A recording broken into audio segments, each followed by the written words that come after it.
meus amigos e minhas amigas, que me dão o prazer de me acompanhar nesses estudos sobre os apontamentos de Emmanuel. Nós vamos chegar ao final do primeiro capítulo, com uma mensagem muito profunda e de muito ânimo para nós todos, que Emmanuel nos traz sobre o tema aos enfraquecidos na luta. Afinal, todos nós, nessa nossa jornada através das reencarnações, muitas vezes nos sentimos sem forças. E Emmanuel inicia nos dizendo: almas enfraquecidas, que tendes muitas vezes sentido sobre a fronte o sopro frio da adversidade, que tendes vertido muitos prantos nas jornadas difíceis em estradas de sofrimentos rudes, buscai na fé os vossos imperecíveis tesouros. E a doutrina dos Espíritos nos explica que nós ainda vivemos em um mundo em condições de provas e expiações.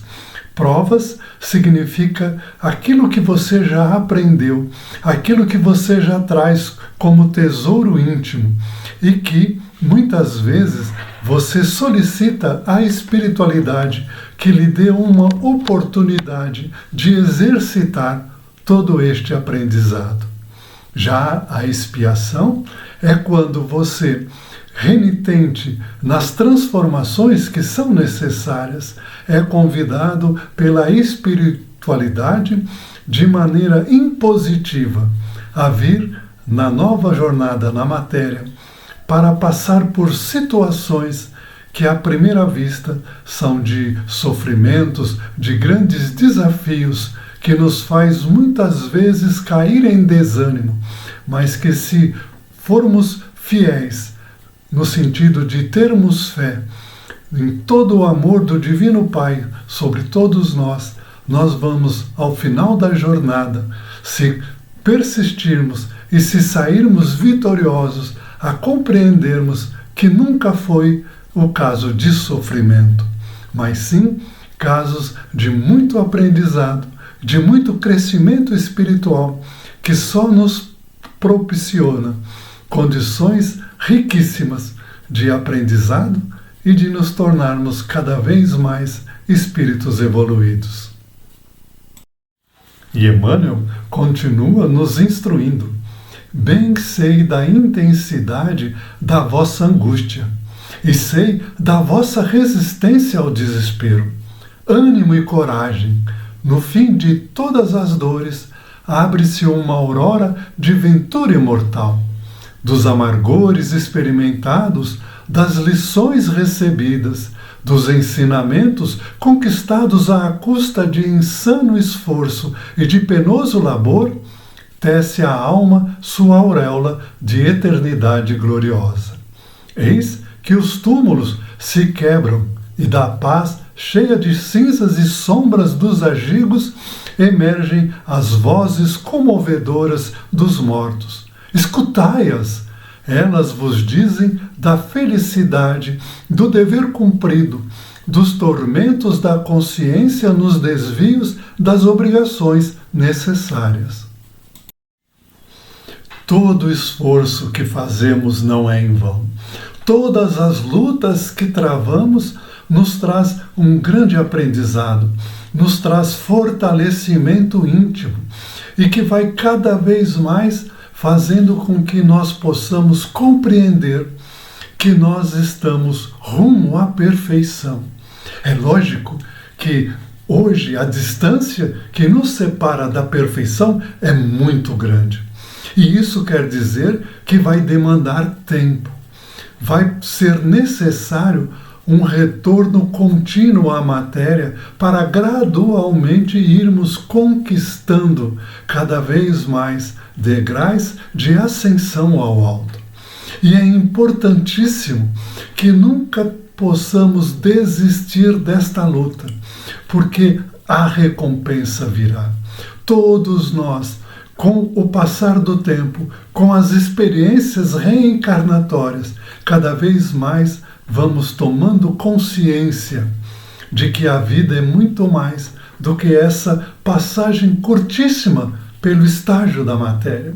E aí vem a doutrina espírita nos possibilitar essa grande verdade de que os mortos continuam vivos, de que, na verdade, a vida ela pulsa em todos os sentidos, mesmo depois daquilo que acreditamos ser o final de tudo, que é a morte.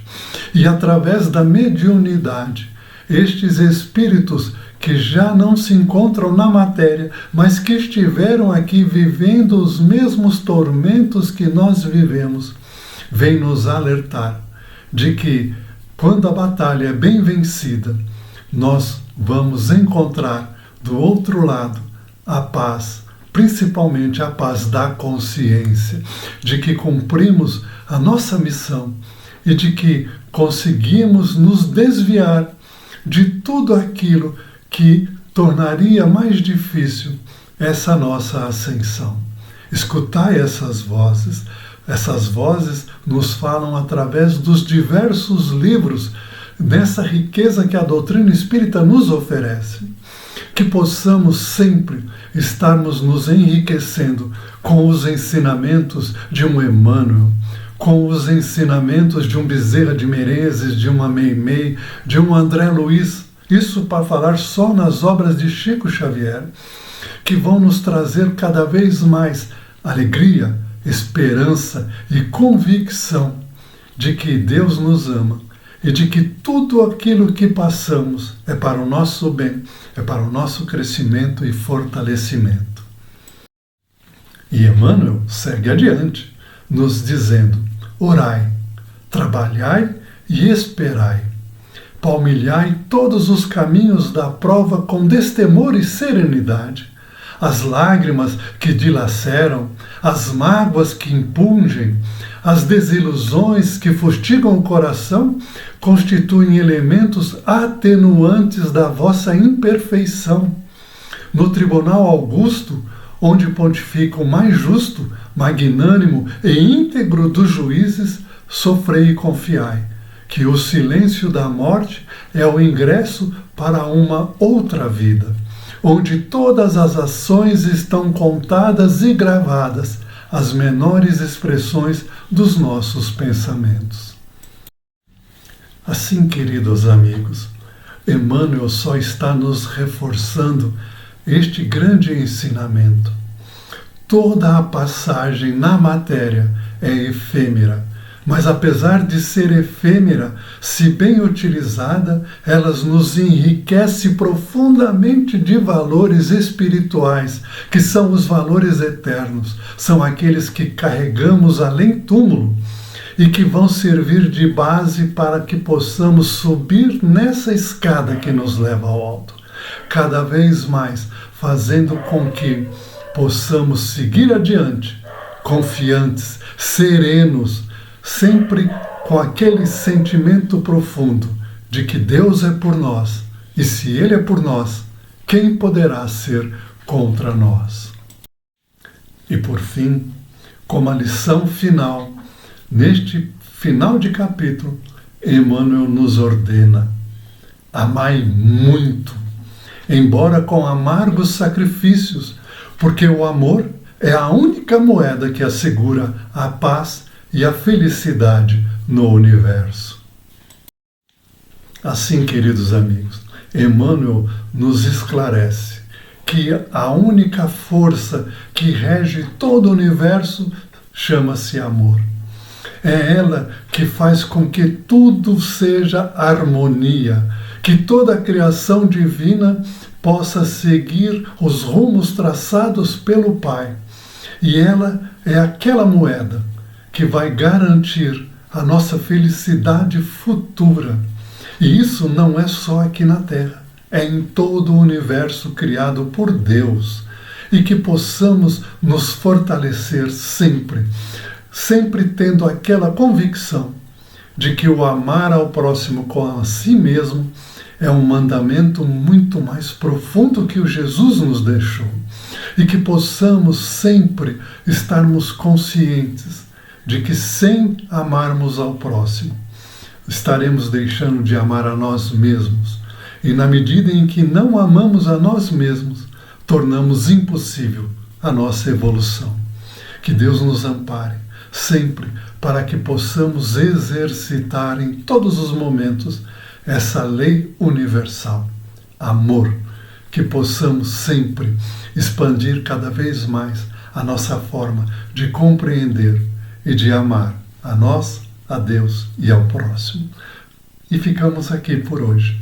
Que possamos, na semana que vem, iniciarmos o segundo capítulo deste livro que vai nos propiciar muitos ensinamentos. Até lá, fiquemos em paz.